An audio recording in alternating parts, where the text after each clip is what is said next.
what a day! What a lovely day!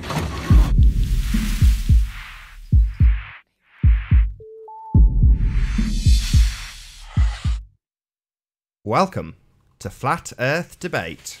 I'm your host, Nathan Oakley, and if you're new to this channel, or you've not done so already, be sure to subscribe and hit the bell notification icon to keep up to date with the Flat Earth Debate. If you would like to support this channel, there is a super chat that runs alongside each of these shows while they're live, and there's also a PayPal link in the info box below the video once it's rendered. But most importantly, if you would like to join the discussion, simply mute the page you are currently watching, then click the link in the info box below this video to join the panel and express your views on the shape of the Earth. If you do join, please don't swear. If you do, you'll be ejected, and if you are, please don't try to rejoin the stream using stock accounts. You'll be warmly welcome back on the next stream. Please also share the show. Sharing the show obviously increases the live audience, but this in turn increases the chances of a more diverse panel. So please share the show. And one last time, if you're new to the channel or you've not done so already, be sure to subscribe and hit the bell notification icon to keep up to date with the Flat Earth Debate. Now we are joined by The Plain Truth, Sleeping Warrior, Ranty, Mark Doxy, and Arwin. How are you all doing? We're all well. Good afternoon. Good afternoon. Hey Nathan, why is the title of the hangout called Flat Earth Math Debate? Flat Earth Math Charles Debate? Well, Yeah. that all will become clear shortly, Arwin.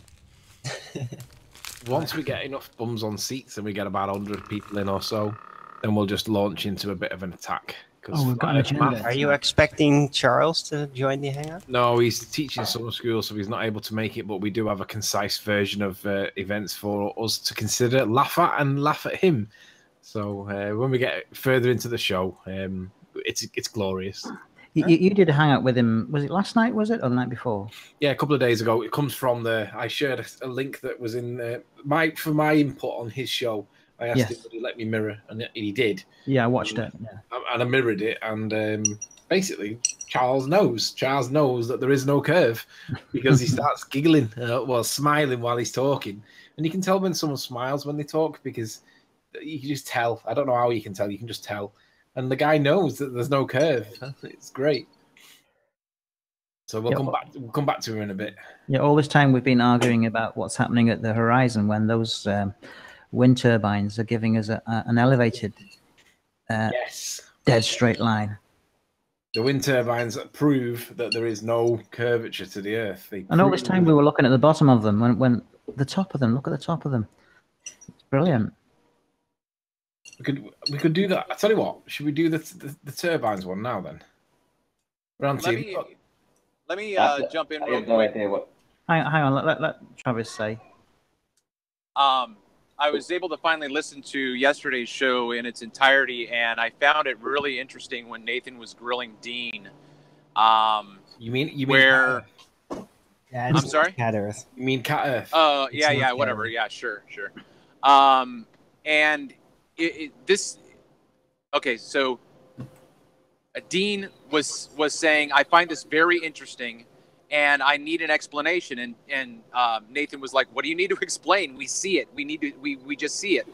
And he says, "What I need to explain it. I need to have." And that is the essence of scientism. That is the essence of it.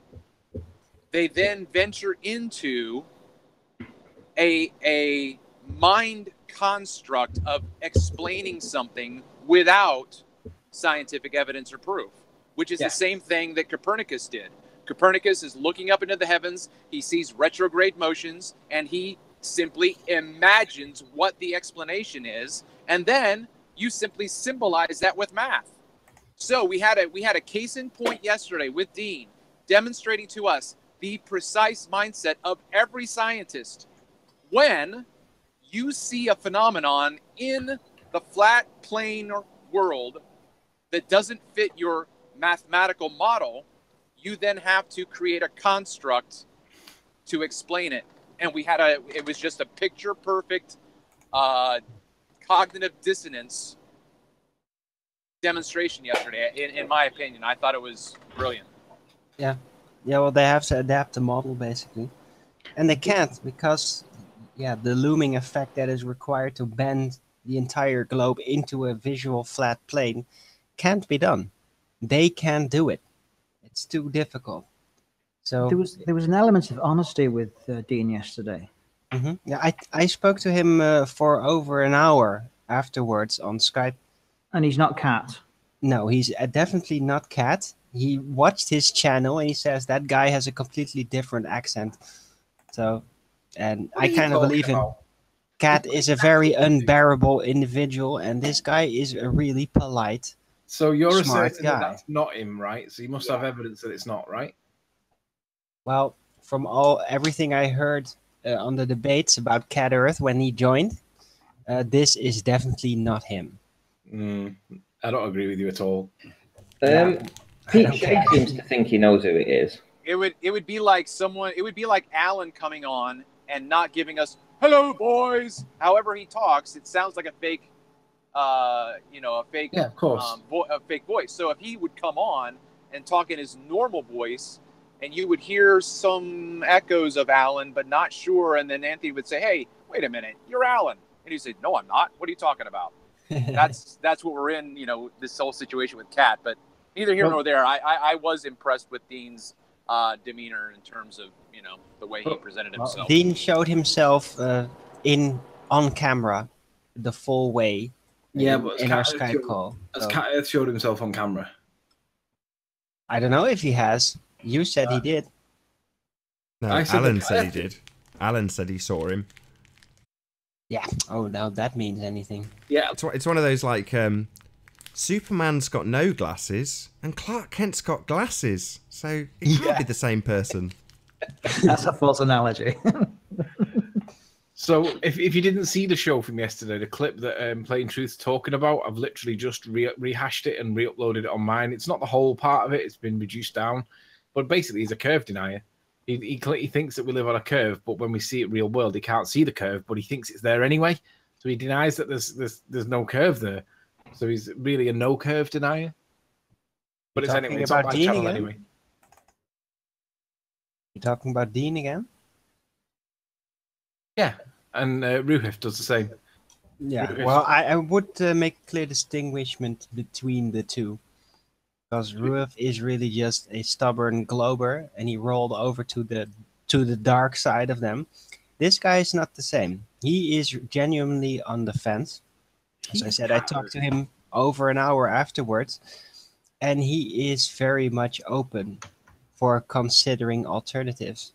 But yeah, he has a lot to consider, and he also said that yesterday.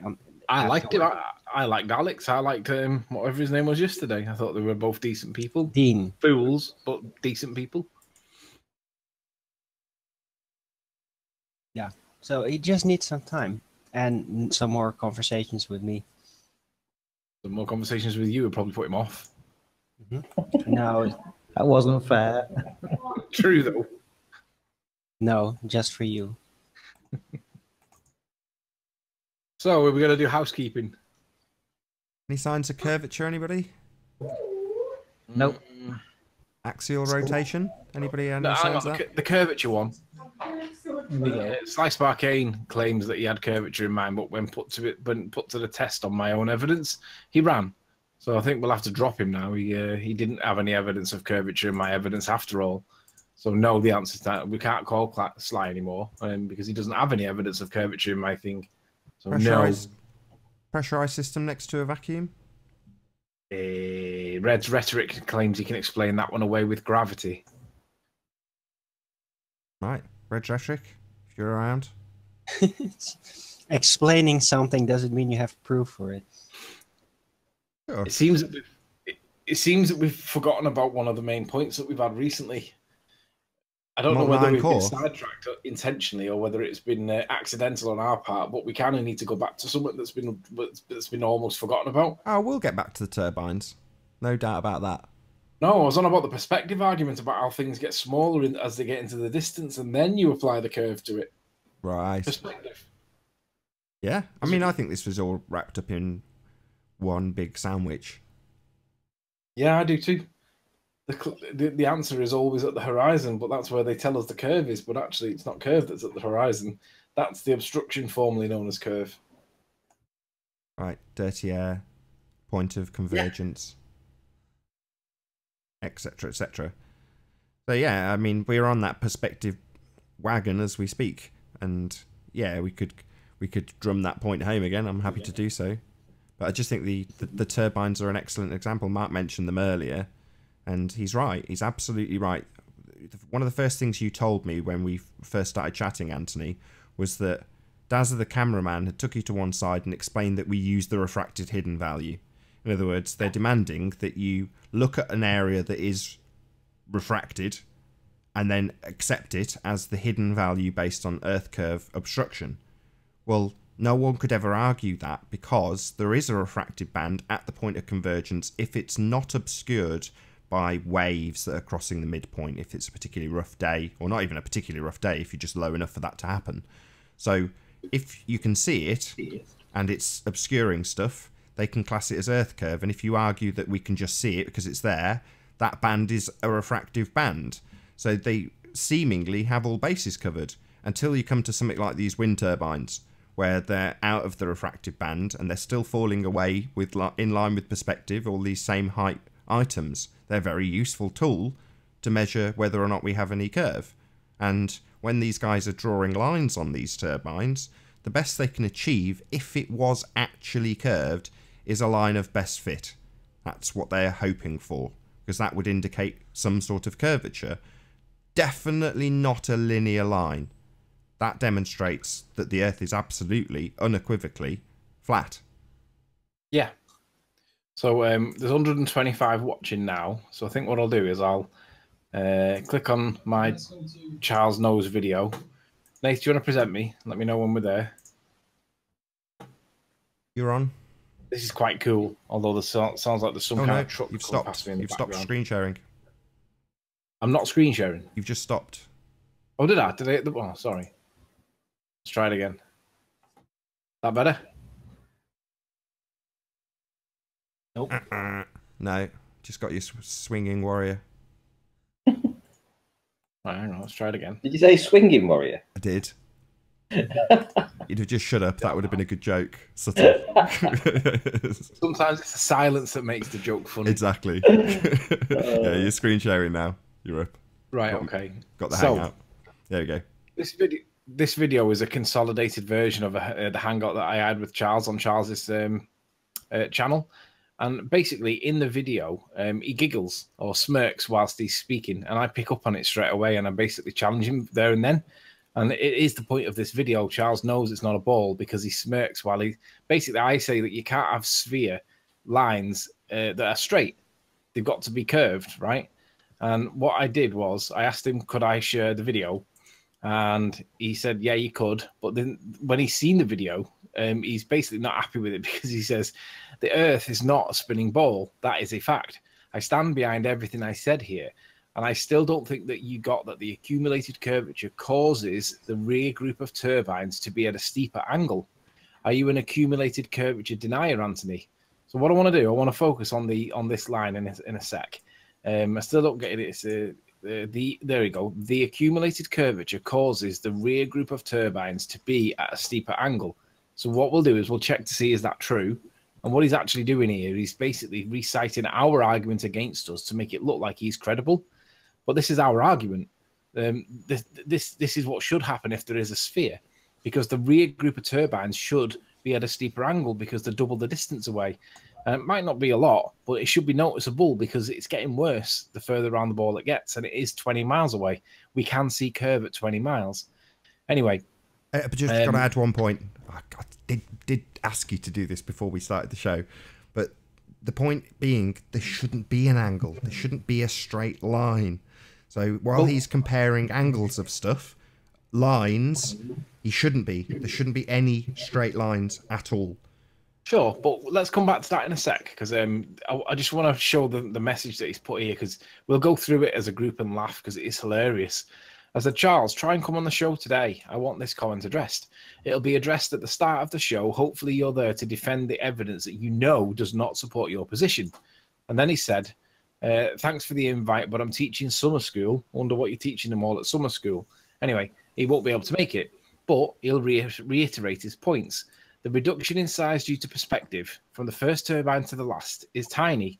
Well, no, we see it in the picture. This is perspective that we're looking at. So whatever the reduction is, this is it. You're looking at it because there's no evidence of curve here. This is perspective, but it's not tiny. You can plug the numbers into any angular size calculator, yet the actual height of the turbines is at a far steeper angle. Really? Well, we'll check that in a minute. This steep angle is what you were referring to as the accumulated curvature. Well, okay, so this is one of the... There's loads of pictures that Rancy's got. So basically, you can just pick a picture out of any of the videos, and they're all the same. Let's just say a quick hello to Zach. Hi, Zach. How's it going, gentlemen? Very well. Good to have you. Carry on, Anthony. So the first point is, like, as Nathan correctly states, that that you can't even have a straight line, right? You can't have a straight line at 20 miles away on a sphere. It does have to start to curve. But as you can see, like as I overlap the lines there between the turbines are on the same angle, regardless of the fact it's straight or not. It can't be straight. So I'm emphasizing that for the benefit. It has to be curved, but it's also parallel, right? These ones are only 10 miles away, but these ones are 20 miles away. But it can't be the case if we live on a sphere. So what should be the case with these ones that are 20 miles away is it should be more like that as it gets further around the ball. But it's not. It's parallel. So Matt's flat Earth maths position is the reduction in size due to perspective from the first turbine is tiny, yet the actual heights of the turbines is at a far steeper angle. Well, it isn't the parallel, and that cannot happen on a sphere. The steep angle is what you were referring to as accumulated curvature. That's nonsense. That's not right at all. So then he would say, flat Earth math would argue that the back turbine does appear to be shorter than the front, about the size of a house. Well, that's because of perspective, right? There's no evidence of curve in the picture. The housing part of the turbine behind the hub holding the machinery is the size of a house, and the curvature drop is even more than that. You can Google search Vatten turbine Ormond. Well, let's just say that these things are as tall as a house. You would need to see that being the curve over all of the turbines. So the difference between the two lines, as Flat Earth Maths has just pointed out, if I bring this down a bit, is that if he's going to argue that the depth in the turbines is the height of a house, well, that's the difference in the line that it should be curving. So it should be curving by that amount, and it's flat. It's a straight line. Hey, Jose. There is no evidence of curve, right? No, it's flat. It's a straight line. It's a linear relationship between these turbines, and you cannot have that. Number one, you need them to curve. And as demonstrated in models, even when you've had the best case scenario and you're only looking at the isolated set of turbines from a very close proximity, you still only get a line of best fit if it's curving, if it's built on a sphere. They don't have that. What we have in reality is a linear line. Hi, Alan. Hi boys. Wow. Quite warm today. Hey. So I just want to focus in on this bit here. He reasserts his position. He doubles down. He says, I would further argue that the front group of turbines is at one slope angle and the rear group is at a steeper angle due to accumulated curvature drop. Well, before we all get sniped, Ruhif, can you speak up? Yeah, it's me. Hey. All right. Hello. So the angle here is exactly the same. There is no curvature angle reduction or change between the two sets. And that cannot happen on a sphere. So when he's further arguing that, the evidence doesn't support you. Unfortunately, I agree with you. There should be a change in the slope between the two distances at 10 and 20 miles, but there is not. It's parallel. How? Because there's no sphere. It can only happen on a ball to do what you say. But further to that, though, it's not a slope. It's got to be a curve. Just got to get that in.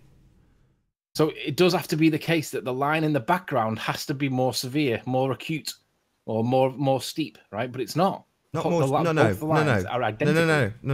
Not more steep. Curved, more curved. And on a different angle. Yeah, more curved. Different angle, yes. Not more curved. Yeah, the best you can achieve if it's built on a curve is a line of best fit. So I agree with Flat Earth Math. If these ones that are double the distance away, it should be like that. To some degree, like, you mean you can argue about the angle of it, but there should be a difference in the angle, and there's not. It's parallel. So how is that possible? Look again at the bases of the front group. This is excellent, right? Look at the bases of the front group. The very first turbine columns show the black at the bottom of the orange, which is gone by the last ones. The orange itself is actually shorter, much shorter than due to perspective reduction in size. You can run the numbers yourself. Well, okay, let's consider that. What I'll do, he's talking about these near ones. Hold on, sorry to keep interrupting. So he's saying we can run the numbers on the perspective difference. Why? They're not applied in the mathematics. Yeah. Why would we want to run the numbers on perspective then, Charles? Yeah. Because you've not done. It's not applied, but Charles Flat Earth Math seems to think it's applicable. That's why he's telling us to, quote, run the numbers on perspective. What have you got to say about that? Do you want to tell Charles, Ruhif, that you don't need to run the numbers? Well, hang on. Because this is a really strong point. We'll come to Ruhif in a sec. Okay. So we can see that we've got the line going straight through the hubs there, and there's no curve on display.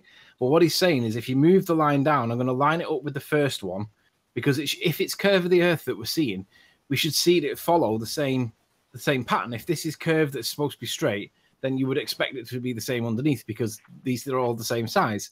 But as you can see, look at how the line doesn't even get anywhere close to it. It pulls away, it goes up. So what appears to be happening is the further the turbines go away from the first one, they seem to be squashing up from the bottom, and they're coming as well as, well, basically the tops of where they are, but they seem to be being pushed upwards and squashed, because otherwise that's where they should be. They should be on a straight line consistent with that. But for some reason, they're not. Why might that be? If it's supposed to be a curve and we're seeing straight line as curve, then it has to be the same at the bottom. But we're not seeing that. So how is that? Can I ask a... Just before you do, Ranty, can you cue up your magical boat picture, please, with the turbines behind and one exposed, please? Can I ask a question first? Yeah. Go ahead. Sorry. All right. So we see the line of water, right? Yeah. Okay, and the turbines behind it. So the question is, how far away from that line of water are the turbines? My question is there any way to determine from the slope of the angle, the red line that you've got, is there any way to determine from that what the distance might be from angular trigonometry? I don't know. Do you understand my question, though? Yeah, you're asking, can we use the line to determine how far away from the horizon they are, right? Right, because the horizon line that we're watching with the water is flat. So by extension, the turbines are flat. So then the question becomes, what's the distance between what we can see at the water line and where the bottoms of the turbines would physically be? I have no idea. I don't know. You'd have to... Sorry to interrupt. If I can draw your attention, if you can click on Ranty's pictures, he's hopefully going to go back a couple of shots and get this boat in front of these turbines. It's not quite the right boat. Do you know which one I mean, Ranty? I'm trying to think which one you want. This one? No, it's just where the boat is directly in front of almost all but one of the turbines. I'll just let you flick through while you're finding that. If you don't have it, I took a screen grab of it, which I can send to you if you haven't got it to hand.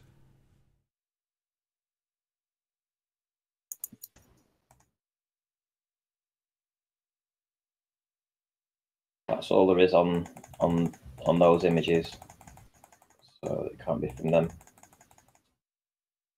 I wonder if my question could be addressed somehow with the two sets of turbines, because if you know the distance between the two sets, and you can measure the angle of those somehow. Oh, where's it gone, Ranty? Oh, was that it? I wanted to see it. There's one that you've got where you've got the boat going in front of the turbines. Sorry. You've definitely got it somewhere. I think this was the 10th of July, this one. I can always check through the other ones if you want. Yeah, but this is all there is. Yeah, if you can dig through I may have took a still from a video, but I could have swore it was a still. It could be from the video, to be fair. It's where the boat's Can I throw going, 2 cents in on that question that he asked? Go ahead. That line of water will change. It will get higher, it will get shorter, depending on the atmosphere. The atmosphere affects the rate of your angular resolution limit of your eye. It changes how much is being blocked along your horizon. Does the same No, correct. That's correct, but the distance to the ground also matters a lot. Yes, yes, absolutely. That would change the angle of elevation to the object. Yeah, absolutely. Zach, does the same thing apply to a camera lens? You said to an eye. Absolutely. Anything with a circular aperture, Airy's diffraction will take place in the center along the horizon. That's what creates that horizon band. I'm going to be doing I got to get going back into work, guys. I'm sorry. I just saw the Hangout link and I decided to jump on for a sec. That's correct. But tomorrow night on Iron Realm, we're actually going to be covering all this, and we were going to ask you guys to come in. You, Ranty, Nathan, sure. You know, all three of you guys. We'll get a hold of you and all that good stuff. Cool. But yeah, well, I was going to go through how the eye picks it up, how Airy's diffraction affects a single point source of light, and then when you start adding the point sources together, how that all works. Yeah, we're going to break it all down. Cool. So, covering the circle of confusion, basically. Yeah, yeah. Cool. Excellent. Yeah. Oh, I'd love to get involved. So, absolutely. I hope yeah, I'm free absolutely. We're going to tomorrow be getting a hold of you guys here probably this afternoon sometime. Cool. That's ace. Absolutely awesome. But yeah, you're spot on. We'll let you get on. Thank you very much, Zach. Yep. You guys have a good one. I'll see you guys later. Thank you very much. But yeah, Zach's absolutely right. As you look down the length of one of those turbines, the angle that you're looking at it decreases. It's narrower. Just a placeholder. Hey, James. Hey, Jimbo. He just said he's here to placehold. Cool. Yeah, I can't find the one you're talking about, Nathan. God damn. You're joking. Just when we need it to make that point. I'm sure it can wait. I mean, I'll dig it out from you off air. You got to label them, Ranty. Label them. There's that many. But if you can keep looking, because you definitely had it, and I thought I'd screen grabbed it, but I haven't. Maybe I've screen grabbed it on my phone. I will have a look. But as someone's just plugged Iron Realm, I'll plug my show later on this evening, so 8 PM UK time. Johnston, you will do Flat Earth proofs. So we'll have Quantum Eraser on doing all of his proofs. So yeah, come and it's going to be 5, I believe. I might just title it exactly that. 5 Flat Earth proofs, or something a bit more catchy. But that's 8 PM UK time. Be here or be sphere.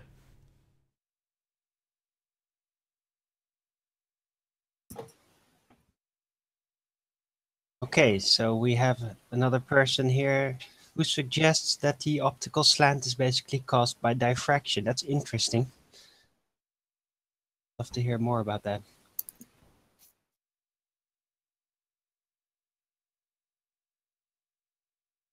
Ruhif. He fell asleep. I'm on mute most of the time. What's up? You want to talk us through the car crash of your most recent video? What about it?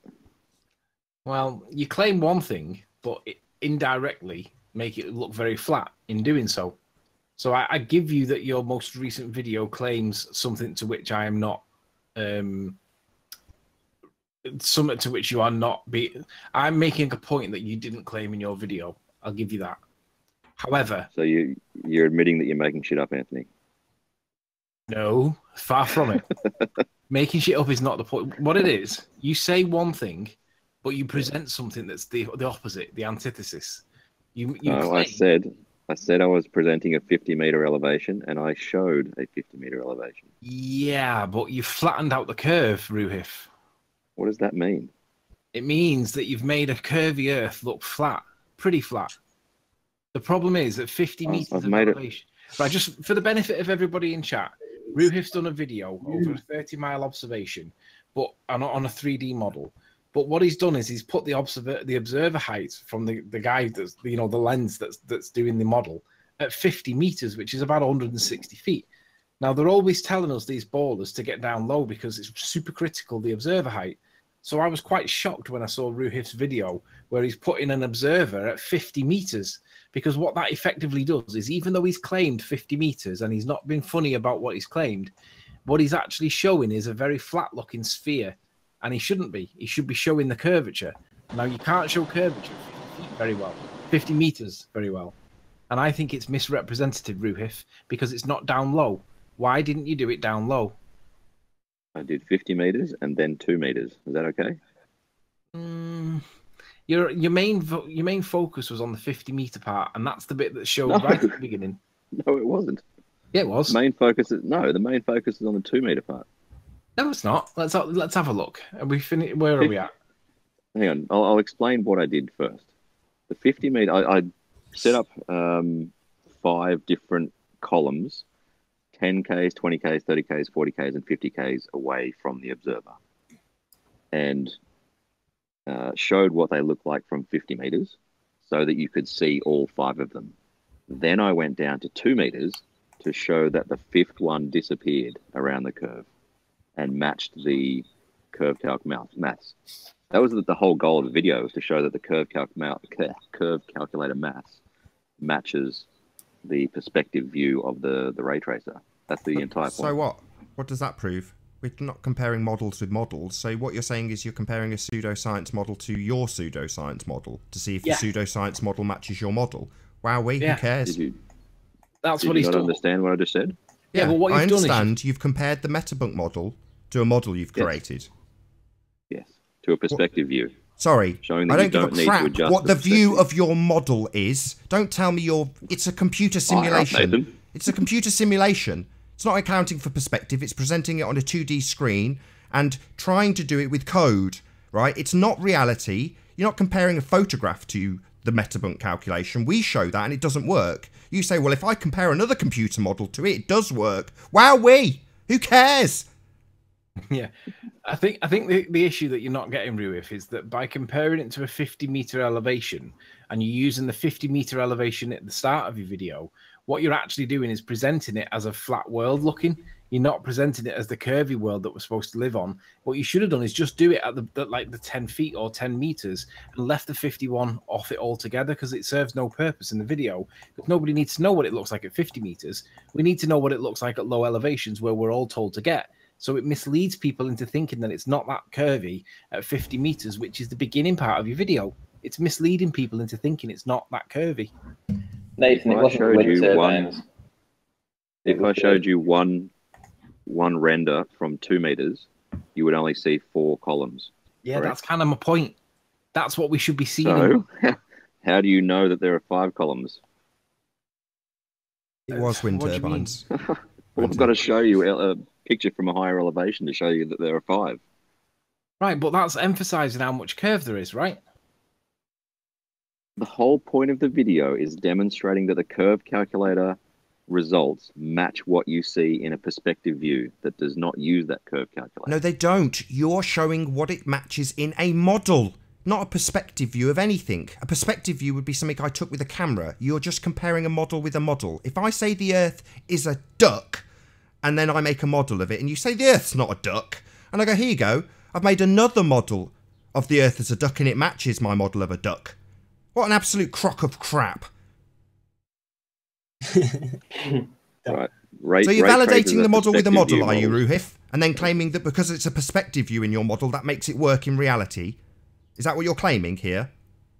A ray tracer gives you a perspective view. So what? It's just another model, isn't it? Do you live inside that model, Ruhif? Can you put your feet in that model? Is that where you live? Put my foot inside your mum last night. All right, ad hom insults. Is that the best you've got? While I point out your absolutely crap argument, Ruhif. Do you think you're clever? You're laughing, but you're not clever. You're a dumbwit. That's what you are, stupid. If you think you can compare a model to a model and then tell me that's reality, unless you live in that bloody model, it isn't reality, you dumbass. Right, Nathan. Yeah, right. It is not reality, Ruhif. It's a model. Get your head out your ass and understand what I'm saying. Your model validates nothing. The original model validates nothing. They're just pseudoscience models. Get your head out of your model, mate. That's not where you live. Nathan, was this the image you're talking about? I think it wasn't the turbines. I think it was the No, I've got this one too. No, definitely not. No, So you've got it covering 4 out of 5 wind turbines. The last turbine, I remember saying to you, see, on the last turbine, you can't see any refraction because it's just refracted what looks identical, a pole, directly down on itself. So in one of the turbines, you've got just the pole, and it looks like it's going right down to the fake, false, artificial, recreated horizon that's below the real refraction band convergence point. But the rest of the boat shows on the word sea truck like it does there. So you can see visually, obviously, with lettering, what is actually happening at the horizon, how it's distorting it. And the boat is approximately 50% between us and the wind turbines. But with, like I say, massive shout out to John for the super chat. But yeah, it's basically about 50%. Here we go, here we go. This is it. Excellent. Right, what we've got on screen now is something in the foreground, the boat, demonstrating precisely what is happening at the horizon and where the horizon is, and the effect it produces. Now, on the last turbine, you can hardly see it because it is essentially mirroring 30% of the turbine at the top down upon itself. So it is just a mirage below that actual fold line. I'll run my mouse for the audience's benefit, but this fold line is giving you the same above as below, and that is the true point of convergence. Now, anything behind this layer, which is obvious and observable in the imagery, totally impossible for any of these globe heads to actually replicate their 7.6R ray trace models coming around a curved Earth and then having a fold line mirage below itself. No one's going to ever be modelling that on a sphere. I absolutely guarantee that. But this is the actual effect. I'm working on it, Nathan. Sorry, did you say you've got one or you're working on it? I'm working on getting refraction working in Povray. Good for you. Have you done it? Thanks. Good for you. Have you I've done got, it? like really basic stuff working. So have you got it working? Can you make looming and inverted mirage on a ball? Looming, yes. Inverted mirage, no. Sorry, well, what is your point? I just said maybe you're dumb as well as deaf, right? You will never replicate an inverted mirage that runs horizontally around a curve that is going away from you in all directions when the item looms up from behind a wall of water we never see. That will never happen. You will not model this. Well, maybe you will, but it will be complicated. Fractal looming is very hard to work out. Well, maybe he will. When he does, we'll have a look. We'll see if it matches anything. But so far, all you've done...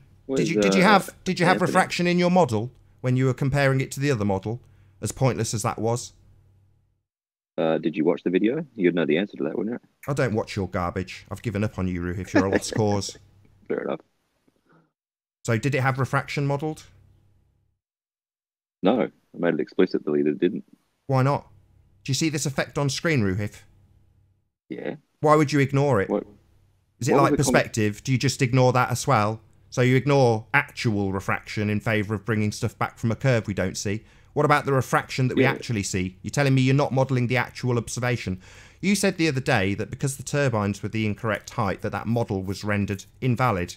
So, Ruhif, from now on, unless you have these actual effects we see on screen, every model you present will be deemed invalid by me. Okay, idiot? You better get on with it. Okay. You better get on modelling what we actually see, Ruhif. Chop, chop, son. Thanks, champ. Yeah. If you don't come back with this, what we see, the obvious and observable refraction, in its entirety, how it works in the image, I will deem your model invalid. Your model that you most recently produced did not have this. Your model, Ruhif, is an absolute waste of time joke and invalid. It doesn't model what we see. A bit like when you invalidate someone else's model for it having a minor inaccuracy. That's precisely what I will be doing with you from now on. So why have you presented an invalid model based on your own standards of validity, Ruhif? Why are you so disingenuous? And a hypocrite. Why are you such a cunt, Nathan? No need to swear, Ruhif. Yeah, I haven't asked you for R yet. Normally you get this triggered when I ask you for R. So why have you modelled it like you have when it's ignoring very real artifacts in pictures? Why would you do that? Your model's invalid. If you would watch my video, you would know. Shut up! Answer my question. Your model is invalid. Your model is invalid. Why would you present it? Why would you present an inaccurate model, Ruhif? You asked me a question and then... Why would you model something inaccurately without the actual artifacts that we see in the real world? Why would you do that? To demonstrate that the curve calculator maths is correct. But we have refraction in images, real world, not the other model you're comparing to. In actual real world, Ruhif, on screen right now, there's some effects of it. Are you telling me you've just ignored that part of the very real world that we live in? Are you just going to ignore that? Your model's invalid because of your ignorance. Do you understand? Righto, champ. Not champ. You are ignorant of reality, Ruhif. Therefore, your model is invalid. So if anybody thinks Ruhif's model's good or supports their argument, it is invalid. And the reason is because of Ruhif's ignorance. It's basically incomplete. Yeah. Yeah, it doesn't match reality. Correct. Thank you, Owen. That's yes, valid. that's right. Incomplete, incorrect, inaccurate due to Ruhif's ignorance. Actually, it would have limited. Hang on, it would have limited validity. Yeah, that's because it's a pseudoscience model. We already knew that. It doesn't have any validity. It's just a pseudoscience model. Nathan. No validity. Pseudoscience model. Can I just say, to be fair to Ruhif, but it leads me on to another point. He has said that it's not. He hasn't got refraction sorted out yet. But we also know that Philip Weinberg and what's his name? Rumpus claimed that they were working on refraction some months ago, and I don't know. Rumpus claimed he was ready to do some kind of hangout based on this nonsense. And Philip Weinberg's in chat now, and I'm challenging you, Philip. You said that you would be able to do this ray tracing thing to explain the refraction on a ball. Well, let me just put it to you now. Iru Landucci's modelled it for everybody to see on a flat plane. And when you're ready, we'll present both models together, and let's see which one is most accurate with the reflection, with the rules associated with light and how light travels within our atmosphere. And guess what? Yours isn't going to do anything like what the light tells us it does in our own atmosphere. So let's see your modeling the refraction for the floaty land based on a sphere. Yes, I'd just like to point that out and reiterate Anthony's point that Philip in the chat failed when he also produced a fallacious, begging the question, proof of nothing model that assumed R, and did not include a very important aspect of the world we see, which would be this refraction. He didn't include that. He said the word refraction and just bent stuff back around the curve in perfect proportion without any of these effects that we actually see in the very narrow band at the horizon, at distance. He didn't actually achieve any of that because, again, like Ruhif, he is ignorant of reality. Well, can I just tell you what I did with these images and how I got these? I was doing an experiment to find out if I lowered my elevation by 28 inches each time, what the difference would be whilst I followed this boat. So I think your observed phenomenon. Not an experiment. Yeah, well done, Ruhif. Thank you. I echo that. Objective being not to go over a curve. That was the observed phenomena. So I was seeing this is not an experiment. Let's just get this nipped in the bud.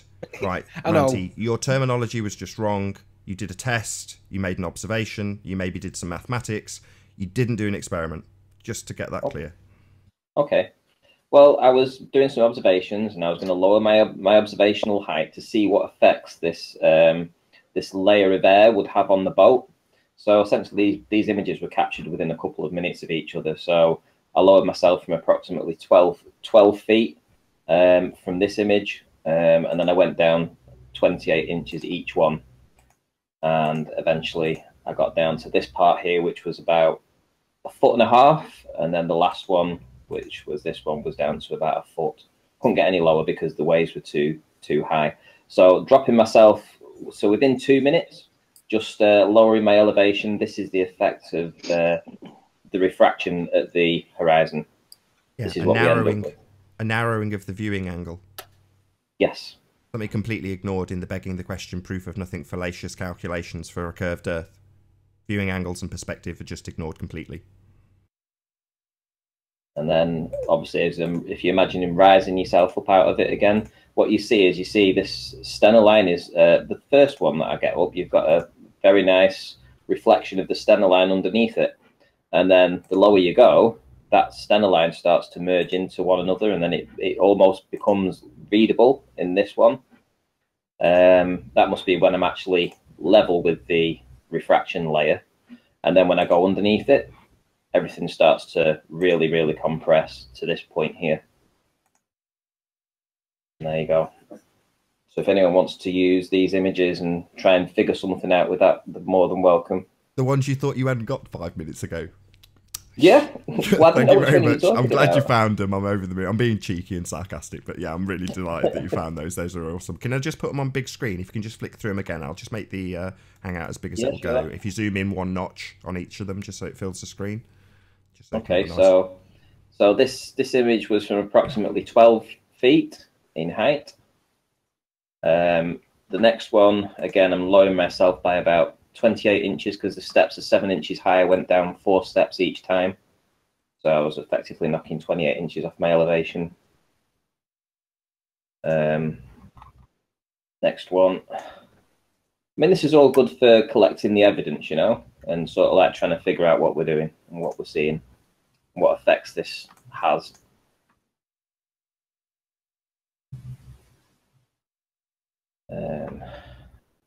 There we go to this one. Did you see what I mean with this? With the pole, you can see that the pole just looks like it's going all the way to the quote-unquote horizon with absolutely no interference. The poles just look right like they're normal, right? Yeah. Well, they're not. That's a mirage effect that's being affected at differing distances because of their angular size reduction. And it's essentially evening out this indifference between them at this point of convergence. But they are very much in this band. So the curved line you see is meaningless. It's just the angular size reduction at distance in this band of refraction causing the things that are in that level, depending on where they are going into the distance, because they're going to be smaller. So that little black band that goes around the bottom of these turbines in the other images gets stretched down and curved down towards the horizon because they're going further away from you and they're getting smaller, therefore bringing that band of that black stuff, wherever it may be, closer to the horizon due to angular size reduction. Closer to the horizon being closer to this band, therefore more affected by the mirage, more stretched, and that's precisely what you see. You see an increase in that miraging effect because there's various different points along the bottoms of those turbines that you can see the effects of it happening. There's a yellow band, there's a black band, there's a number, there's all sorts of different things that you can get reference to. But then when you see the boat going through it, you go, that's what's happening. This is the band that they're sat in. You don't get to see that clearly and obviously when they're just, you know, claim to be the full turbine height. Well, it's like we're not seeing the full turbine height. You know, we're seeing it down to this band. And then everything in that band is a reflection of itself below and above. And it's not really there. You know, in terms of the way they say, stuff that isn't really there is actually perfectly represented above that band. They say refraction's bringing it back from beyond the curves. Horseshit nonsense for just seeing stuff. But in reality, you do have a band of very, very narrow angle that you view things at in the distance that has this effect. And it's consistent. Unless Ranti goes a bit lower, to the point where the waves intersect the midpoint instead, then they will obscure this line. But essentially, it's a pretty calm day, and he can see right up to the point that stuff is converging, based on his angle of attack. So we agree that the light curves, right? No. No. How do you get mirages without curving light? Well, those are mirages, something that you can't model, right, Ruhif? So who cares? It doesn't support your argument, does it? It's not bending, it's reflecting. Right, this is just to, Not just bending repeat that, Arwin. light. I'll just repeat what I just said. This doesn't support your argument. You cannot model it. It is not the refraction that you deal with. Your refraction brings things perfectly back from beyond a curve we don't see. Anthony, you there? Sorry, my name's Nathan. Right, you can't model this effect, so this does not support your argument, Ruhif. Are you going to address my statement, or are you going to ignore it and talk to Anthony? I'm going to get Anthony to address your statement. Don't get Anthony to. I'm addressing you. Anthony, that no. One more time and you just get kicked out. Your model cannot account for this refraction. You can't model it. And it is absolutely not part of 7.6R. So it does not support your argument at all.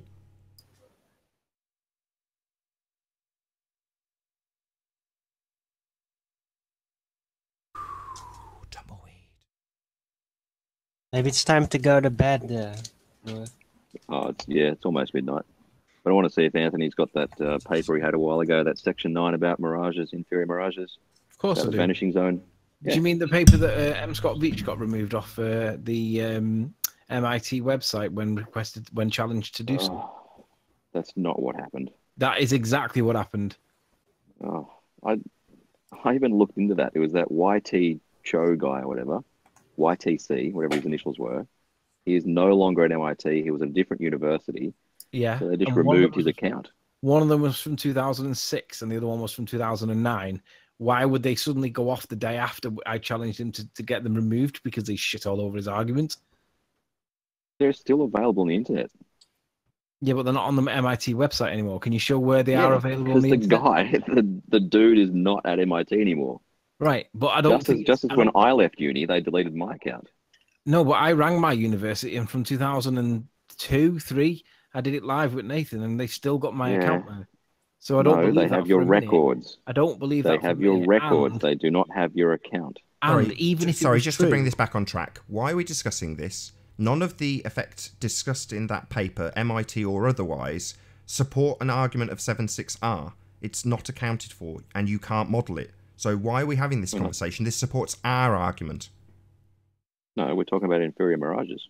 Really? And you model those frequently, do you? At the bottom of stuff that you say has been bent back, 7.6R refraction, terrestrial refraction, not this.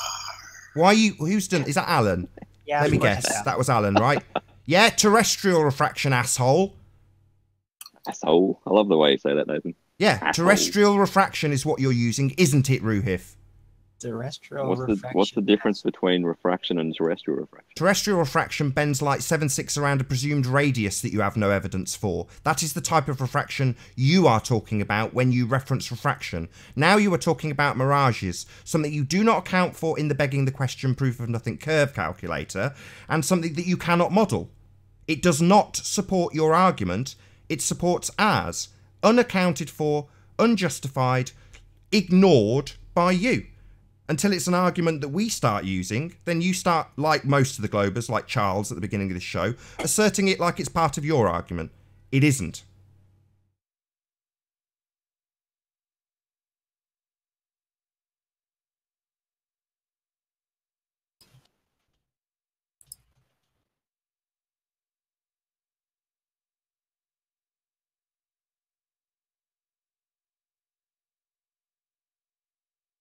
Did Ruud fall asleep now?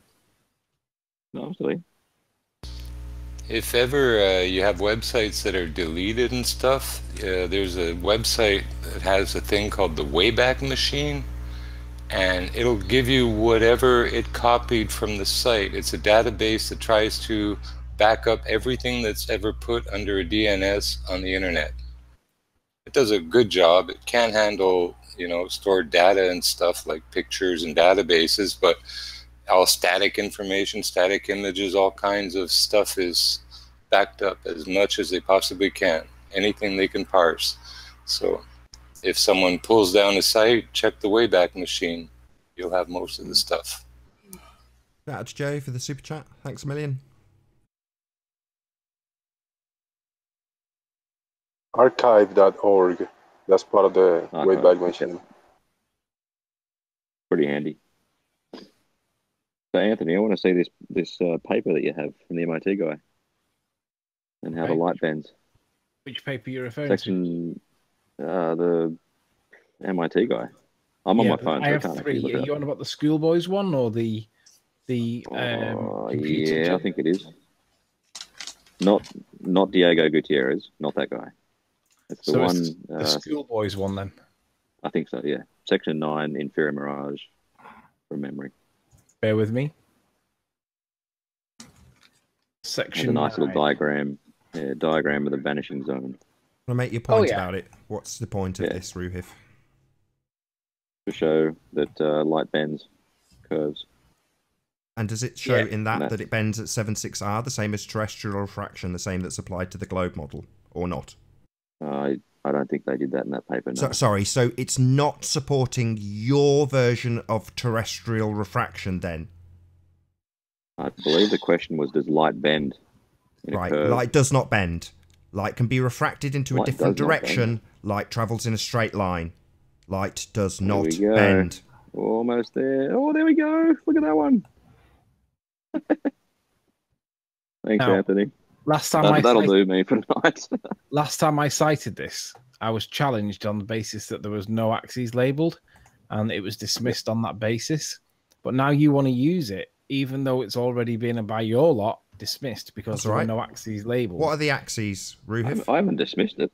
What's the But axes your lot then? did. Let's just tell us what the axes are. I haven't dismissed it. What are the axes, Ruhif? I have no idea. I can't see it. So who cares then, right? We can just dismiss it. They're clearly light rays, though, right? Sorry, light rays travel in a straight line. They can be refracted into a different direction, but they travel in a straight line. Does this have an axis? looks You can tell us what we curvy are to me, looking Nathan. at. If you don't know what the axis is, I think we'll just move on, Ruhif. Okay. Well, hang on. Light doesn't bend. It only bends if it is physically or not physically, if it is optically reflecting from something like a optic fiber cable. So it has an actual edge to then reflect against. Surface. Yeah, that in that sense, light can reflect, but in regular, non-bordered atmospheric conditions, it cannot do that. It will travel in a straight line. I think it was actually Mick West himself. Oh, really? Praise Mick Helios. West? No, that's lovely. Mick West Praise and his Helios. calculator that doesn't work. I've just demonstrated that it does. No, you haven't. Where did you demonstrate that it worked? When you compared it to your pseudoscience model? To a perspective view ray tracer, yes. Sorry, a pseudoscience model in a computer that you don't live on. Was that comparing it to reality to see if it matched reality? Or was it just comparing it to your pseudoscience model? So if I've got a chicken and I say this chicken is Earth, here we go, check out my computer simulation of why this chicken is actually Earth. Not like Earth, is Earth. And you go, no, that's ludicrous. I've got my feet on Earth. And I go, no. Look, I've made another model. And it proves my first model. What are you, dumb? Dumb. I love the way you say that as well, actually. Hey, Yeah, you're a Dumbo. You might if you be think able to your make pseudoscience light model bend proves the in a model ray that we have tracer. debunked on countless occasions, you're a Dumbo. Hang on. One person at a time. You're a Dumbo. Did you hear that? All right. I heard that one, yeah.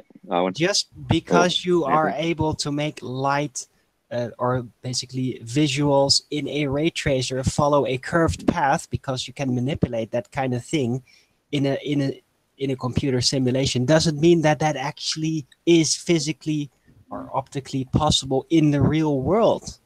Physically, optically. That's what I'm saying, is that Mick West is, I'm pretty sure it's Mick West. Like, he basically gets a laser pointer. Did you hear what I just said? Yeah. Just because you can manipulate a computer program to make light behave a certain way and follow a curved path doesn't mean that light is then optically, according to physics, able to do that in the real world. Yeah, can I finish my sentence now? It's a manipulation. Doesn't mean it is actually possible in reality. Right. So Mick West has done a in the real world demonstration of light bending. Really? Go on. What did he do? Yes. Sure. I'm fairly sure it's on his What did he YouTube channel. do? Let's hear it. What did he do? He pointed a laser pointer at the wall, I don't know, 10 meters away or something, and filmed with his camera zoomed in on the laser pointer where it hit the wall. Then he brought in some heat towards the laser pointer and showed that the heat caused the light to bend So did he change laterally. the temperature by about 35 degrees or something exponentially stupidly high that we never see in the atmosphere, right? What did he Well, heat up? this is over 10 meters, right? What did he Understand heat that up? scale? Just tell us what he was Yeah. using as the heat source. I think it was I don't know, candle or something. I don't know. Right, and how hot is the flame of a candle? 2,000 degrees or I don't something? know. 100 All degrees? he's demonstrating that heat causes the density to change. Yeah, therefore but there's a causes scale refraction. thing. You understand how scale works? Like, we have Yeah. microscopic millibar changes in pressure So or temperature. according or to density. Wikipedia, a candle flame usually burns at 1,000 degrees C. That's interesting. Sure. Seems a bit harsh, don't you think? Seems quite intense, don't you think? Does heat cause the density to change? Yes Does or a no? 1,000-degree heat cause a density change that can cause straight lines to refract? Yeah, And this 1,000 degrees might do that. And just because the light changes direction doesn't mean that it is bending in a curved form. Means it is changing direction, just like refracting through glass or through a water surface. In addition, or if you have a gradient. In addition, if you have a gradient, yeah, it's going in a straight line after that certain point where the heat is. In addition, Ruhif, it's the same as arguing that the Dang Joss experiment, where he used liquid butane that was somewhat like minus 30 degrees, in somehow is comparable in our atmosphere because we don't see temperature fluctuations, anything like that. So if you're going to argue Dang Joss representing that's why they're doing it on such a small scale. They need those huge gradients. Who cares? To do it on a small Changes scale. don't happen like that real world. It's not the real world, Ruhiv. It's not the real world.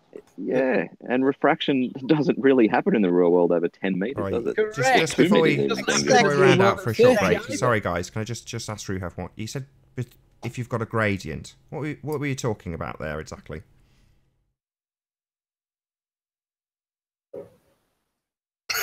I can't hear anyone, by the way.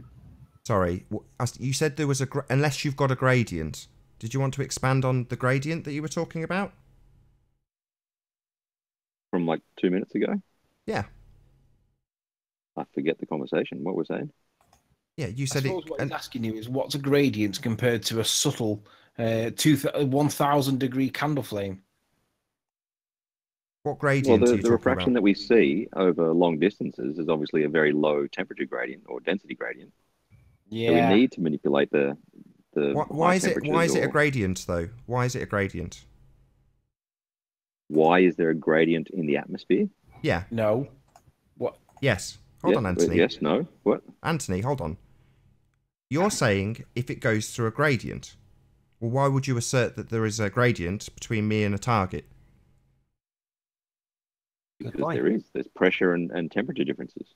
What are the differences? That much? Arwin? I was waiting for you to say that. What differences? What differences? What are you talking about? I'm talking about temperature and pressure gradients in the atmosphere. Do you reject that they are there? No, I'm trying to get to the point where we get to 76R, terrestrial refraction, the thing that's applied to the sphere model. Yeah, I made an entire video on this. So it's based on. So hold on. So it is based on terrestrial refraction 76R. So the gradient is the gradient through this R value, correct? The gradient is the gradient through this R value. Yes. It is. So the gradient. The gradient you're saying it goes through is based on a presuppositional sphere Earth with a presupposition of terrestrial refraction bending light around a sphere Earth. So it's all based on R, basically, that gradient. Haven't we been through this? Do you understand? When I put a question mark on it, I don't want you to ask me whether or not I've gone through it before. I understand that you're slow. Things need repeating. So... Well, your gradient, let me just repeat it, Roo. I want to round out for a little break. You're getting tedious. I'd already given up on you, but your slowness is entertaining to others. Yeah? You've got a gradient, and that gradient is based on a presuppositional value of R.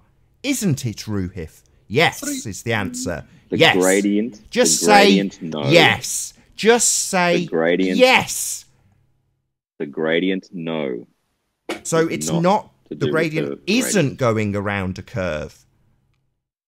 The gradient is going around a curve. Right. It's not based on so that curve has a value of R that you have presupposed. Correct? Do you know the point of the video? Don't ask me anything. We've been through this. Don't ask me anything.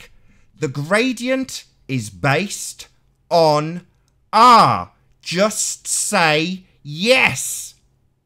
No, there is a gradient. So irrespective we've just established that it goes around a curve, doesn't it, Ruhif? The gradient Why are does you go now around being a a curve. slippery little sod?